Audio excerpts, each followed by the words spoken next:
जीव हमारी जाति है, मानव धर्म हमारा। हिंदू मुस्लिम सिख ईसाई धर्म नहीं कोई न्यारा।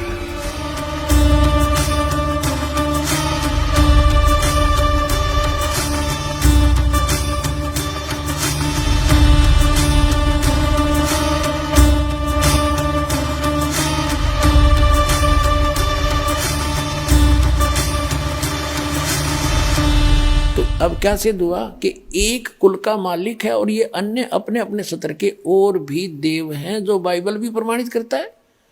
और जो ये कहता है कि हिंदू अन्य देवता है नहीं, वो गलत मानते हैं, वो इनकम्प्लीट नॉलेज रखता है। वो कहते हैं little knowledge is the dangerous thing. नीम हकीम खतरा जान, वो नीम हकीम है जो इनकम्प्लीट स्पिरिचुअल नॉलेज रखते हैं। अब पुण्यात्माओं, अब इस दास के प्रयत्न को ये ना समझना कि दास किसी की आलोचना करना चाहता है या किसी को हीन करना चाहता है या किसी के नबी पैगंबर देवता की कोई मान हानि करना चाहता है। दास ये चाहता है कि हजरत मोहम्मद एक नंबर के पुण्यात्मा थे और ये फंस गए इस काल ब्रह्म के।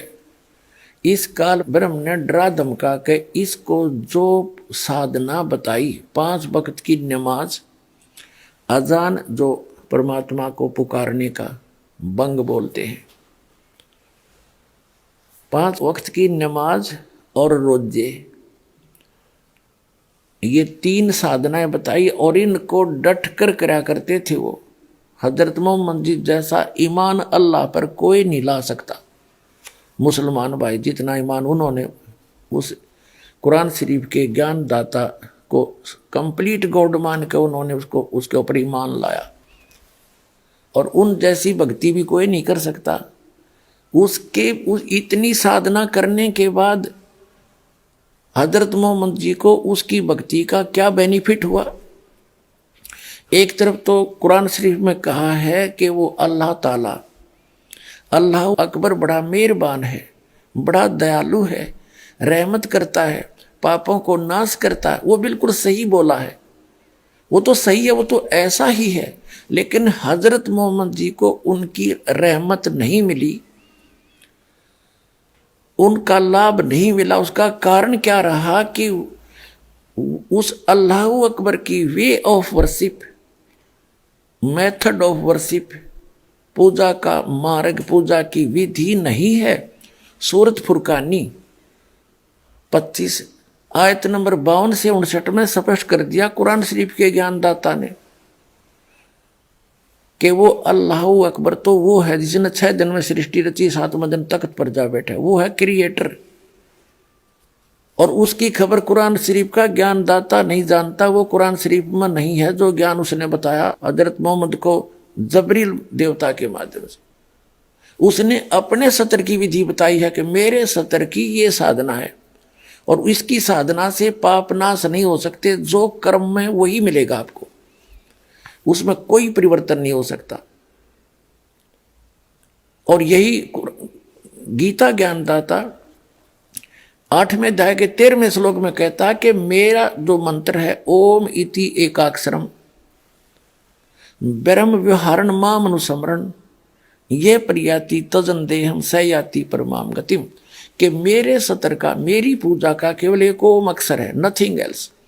इसका अंतिम सांस तक जो भक्ति करता हुआ शरीर छोड़कर जाएगा वो ब्रह्म से मिलने वाली परम गति प्राप्त होगी। और ब्रह्म से मिलने वाली परम गति कौन सी है? ब्रह्मलोक। 8वें अध्याय के 16वें श्लोक में कहा कि ब्रह्मलोक में गए हुए प्राणी भी पुनरावृत्ति में है, उनका भी जन्म मृत्यु होता। फिर गीता ज्ञानदाता ने 8वें अध्याय के 5 और 7 में तो अपने विषय की साधना बताई कि मेरी भक्ति करेगा मुझे ही प्राप्त होगा, ब्रह्मलोक में आ जाएगा, लेकिन जन्म मृत्यु तेरी भी रहेगी मेरी भी रहेगी, मोक्ष नहीं हो सकता। और जैसा कर्म करेगा वैसा फल भी मिलता रहेगा।